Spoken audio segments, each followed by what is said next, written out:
आपसे मिलने का पर्पस भी यही था। जब मैं आपको ये अपॉर्चुनिटी एक्सप्लेन कर रहा हूँ तो आपके मन में या जहन में बहुत से ऐसे लोगों के नाम आएंगे जो इस अपॉर्चुनिटी का फायदा उठा सकते हैं। पहले मैं आपको अपॉर्चुनिटी एक्सप्लेन कर देता हूँ और उसके बाद जो है मैं आपसे कुछ सवाल पूछूंगा जिससे हम इन तरह के लोगों को, जो स्पेसिफिक प्रोफाइल के लोग मैं ढूंढ रहा हूँ, उनको हम पहचान सकें। तो 4 स्पेसिफिक प्रोफाइल के लोगों को हमें रिक्रूट करना है, हमें हर किसी को रिक्रूट नहीं करना है। लिख लीजिए 4 कैटेगरीज क्या है, ये लिख लीजिए, बिल्कुल कंठस्थ कर लीजिए। इनके अलावा कोई 5वीं कैटेगरी है ही नहीं। अगर आप जब भी 5वीं कैटेगरी में जाओगे आपको हमेशा दिक्कत आएगी, 110% आएगी और आती ही रहेगी। पहली कैटेगरी है आपकी second inning home maker. Second inning home maker कौन होती हैं? वो फीमेल्स जो शादी से पहले कभी जॉब कर रही थी, ठीक है ना, शादी से पहले कभी जॉब कर रही थी और शादी के बाद फैमिली रिस्पॉन्सिबिलिटीज की वजह से जो है मतलब उन्हें जो है जॉब क्विट करनी पड़ी, या out of affection and love for the family they have to sacrifice their dreams. ठीक है ना, क्योंकि ऐसी फीमेल्स ने ऑलरेडी सक्सेस टेस्ट कर रखी होती है, उन्हें मालूम है कॉर्पोरेट फंक्शनरी कैसे काम करती है, तो they have a willingness to work. उन्हें फ्लेक्सिबल टाइम्स चाहिए होते हैं, फ्लेक्सिबल टाइम चाहिए होता है जहां पे उनकी फैमिली का क्वालिटी टाइम डिस्टर्ब ना हो। तो एटलीस्ट ऐसी फीमेल्स को जब हम रिक्रूट करते हैं, जब उनसे बात करोगे तो आप उनसे कह सकते हो कि हाँ, मैं जो आपको अपॉर्चुनिटी बताने वाली हूँ वो जो है आपके फैमिली के क्वालिटी टाइम को बिना डिस्टर्ब किए आपको एक फाइनेंशियल आइडेंटिटी देता है। ठीक है ना, जहां पे आप rewards and recognitions, foreign trips और एक एडिशनल इनकम अर्न कर सकते हो। क्योंकि देखो जो होम मेकर्स है ना, उनका सबसे बड़ी दिक्कत यही है कि उन्हें फैमिली को टाइम दे। They are the strong pillars and foundation of the family. अगर उनकी मूवमेंट कहीं भी हुई फैमिली से अलग तो पूरी फैमिली का स्ट्रक्चर हिलने लगता है। तो इसलिए ये बहुत जरूरी होता है कि जो है उनपे बहुत मेजर रिस्पॉन्सिबिलिटी होती है कि उनका फैमिली का क्वालिटी टाइम डिस्टर्ब ना हो। दूसरी चीज, financial identity generally home makers की नहीं होती हैं। उन्हें अगर हस्बैंड को भी गिफ्ट देना होता है, हस्बैंड के पर्स से ही पैसे निकालने पड़ते हैं और हस्बैंड को पता होता है कि मेरी पर्स से कितने पैसे गायब है।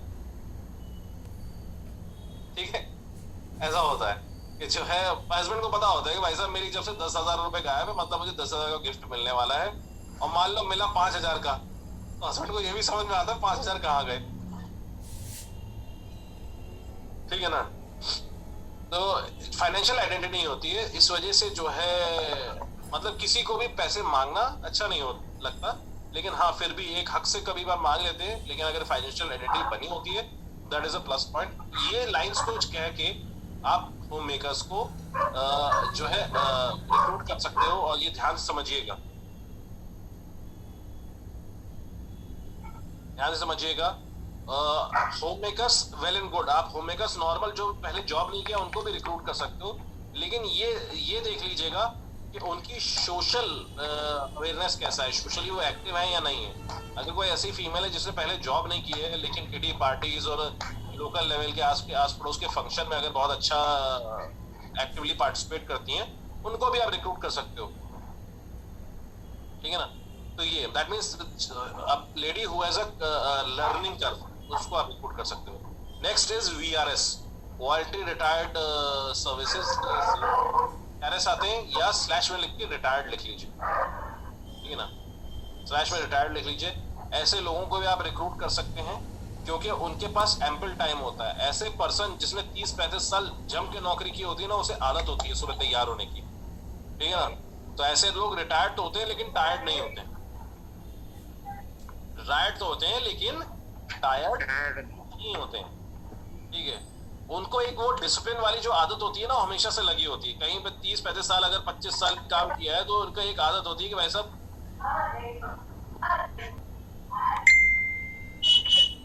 इंगेज रहना है, कहीं पे भी इंगेज रहूं लेकिन मुझे इंगेज रहना है। रिटायर्ड को रिक्रूट करने में सबसे आसान बात यह है ना कि उनके पास पीपल मैनेजमेंट स्किल्स होती हैं। उन्हें लाइफ में इतना एक्सपीरियंस गेन किया होता है ना, इतनी प्रॉब्लम सॉल्व की होती है अपनी फैमिली के लिए ना, कि उनको कभी सिखाना नहीं पड़ता कि किस पर्सन से कितनी बात करनी है। उन्हें पता होता है कब कितना मुंह बोलना है, क्या बोलना है, कैसे बोलना है। ठीक है ना, तो उनके people management skills are very good, very excellent. मतलब रिटायर्ड पर्सन से बात करोगे ना, आपसे बिल्कुल सधी हुई बात करेगा, बहुत ही पोलाइट मैनर में बात करेगा, कोई ईगो नहीं होता उनमें, कोई ईगो नहीं होता, सेल्फ रिस्पेक्ट होती है लेकिन ईगो नहीं होता। तो ऐसे पर्सन्स को भी आप रिक्रूट कर सकते हो, क्योंकि देखो रिटायरमेंट के बाद ना जो अभी रिटायर हुए होंगे उनकी पेंशन आ रही होगी, लेकिन पेंशन आधी आती है, लेकिन लिविंग स्टैंडर्ड जनरली, क्योंकि बच्चे सेटल्ड है, अच्छा कर रहे होते हैं, तो लिविंग स्टैंडर्ड थोड़ा डिग्रेड ना हो जाए, इस वजह से वो एक जो है अर्निंग प्लेटफॉर्म ढूंढते हैं। दूसरा ये होता है अपने आप को इंगेज करने के लिए, ठीक है। तीसरा आप ये बता सकते हो कि एक नोबल प्रोफेशन या चैरिटेबल प्रोफेशन का आप पार्ट बन सकते हैं, क्योंकि जो हमारे सीनियर सिटीजन होते हैं ना हमारे देश में, क्या है ना, उनको वो एडवाइस अच्छी देते हैं, क्योंकि उनके घर में सुनी भी जाती है, और घर में अगर कोई एक ऐसा मेंबर है जिसको फाइनेंस की नॉलेज है, ठीक है ना, तो उनके बच्चों को कोई बेवकूफ नहीं बना सकता। जब भी उनके सामने कोई इंश्योरेंस पॉलिसी आएगी, कोई भी पूछेगा, वो सीधे कहते हैं कि पापा से बात कर लो, भाई से बात कर लो, इनसे कर लो, ये तो कोटक में है ही, इस तरह से बातें हो जाती है। Third, that's financial distributors. Okay, please go on mute, please go on mute. Ajay Kumar Singh ji, Ajay Kumar Singh. Ashok Kumar ji, Ashok Kumar ji please go on mute. Okay fine. तो नेक्स्ट कैटेगरी जो आती है, हमने बीआरएस डिस्कस कर लिया, होम मेकर डिस्कस कर लिया। Next category is come off for जो है self small time business owner. Next category लिखिए, स्मॉल टाइम बिजनेस ओनर।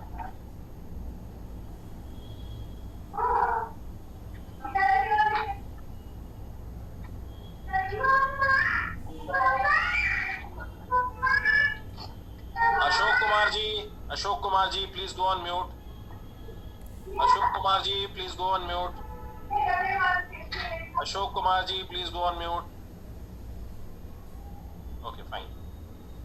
ध्यान से समझिएगा, जो है next category small time business owners की आ रही है। पहली बात तो कभी भी बिजनेसमैन को स्मॉल टाइम मत कह देना, ये हमारी आपकी टर्मिनोलॉजी है, ठीक है ना। हम और आप बात करेंगे तो हम स्मॉल टाइम बिजनेस ओनर की बात करेंगे। कोई भी बिजनेसमैन अपने आप को छोटा आदमी सुनना पसंद नहीं करता है कि छोटा बिजनेसमैन है वो, ठीक है ना। तो ये बहुत खास ख्याल रखिएगा, स्मॉल टाइम बिजनेस ओनर में जब हम बात करते हैं तो हम कहते हैं कि हम आप जैसे सक्सेसफुल लोगों के साथ पार्टनरशिप करना चाहते हैं। हम आप जैसे सक्सेसफुल लोगों के साथ पार्टनरशिप करना चाहते हैं जो बिना किसी एडिशनल इन्वेस्टमेंट के अपनी अर्निंग्स को इम्प्रूव कर सकते हैं। एक्स्ट्रा इनकम मत बोलना, क्योंकि जब भी आप एक्स्ट्रा इनकम बोलोगे ना किसी के सामने, उसको लगेगा डेटा एंट्री जॉब है। आपने उस बात की लेवल गिरा दिया, क्योंकि हर जगह पोस्टरों पे ना, सड़क पे यही लगा रहता है, एक्स्ट्रा इनकम कमाइए डेटा एंट्री करके, एक्स्ट्रा इनकम कमाइए। शब्दों का चयन ठीक करिए, ठीक है ना। अगर आप किसी को अपॉर्चुनिटी बता रहे हैं तो उनको एक्स्ट्रा इनकम जैसे शब्द मत इस्तेमाल करिए उनके साथ। अर्निंग्स को इम्प्रूव कर सकते हैं, एनहांस कर सकते हैं, ठीक है ना। कमीशन की जगह रेवेन्यू बोलिए, ठीक है ना। बहुत सारी चीजें जो आप जो है शब्दों का सही चयन करके हम कर सकते हैं, ठीक है। मूविंग अहेड, जो है बिजनेसमैन से और जो है फाइनेंशियल डिस्ट्रीब्यूटर, दोनों से हम इसी तरह की बात करते हैं, क्योंकि फाइनेंशियल डिस्ट्रीब्यूटर भी ना या तो म्यूचुअल फंड बेच रहा होगा, या लोन करा रहा होगा, या कोई चार्टर्ड अकाउंटेंट होगा, या कोई टैक्स एडवोकेट होगा। इस तरह के जो प्रोफेशन में डील करते हैं ना, उनके बहुत सारे क्लाइंट्स होते हैं जिन्हें टैक्स सेविंग इंस्ट्रूमेंट्स की जरूरत होती है, एंड ऐसे लोगों को आप रिक्रूट कर सकते हो। सीए में अगर बहुत से लोग सीए को अप्रोच करते हैं, ध्यान से रखिएगा, अगर सीए पुराना है मत अप्रोच करना। सीए अगर नया है, मतलब आपको 35 के नीचे या 40 के नीचे की एज का लग रहा है, उसको अप्रोच करिए। 35-40 से ऊपर का अगर कोई चार्टर्ड अकाउंटेंट है और फिर भी वो कोई इंश्योरेंस का काम नहीं कर रहा है, तो दैट मींस वो बहुत अनअवेयर है या इतना क्वालिफाइड है ही नहीं कि वो ये काम कर सके।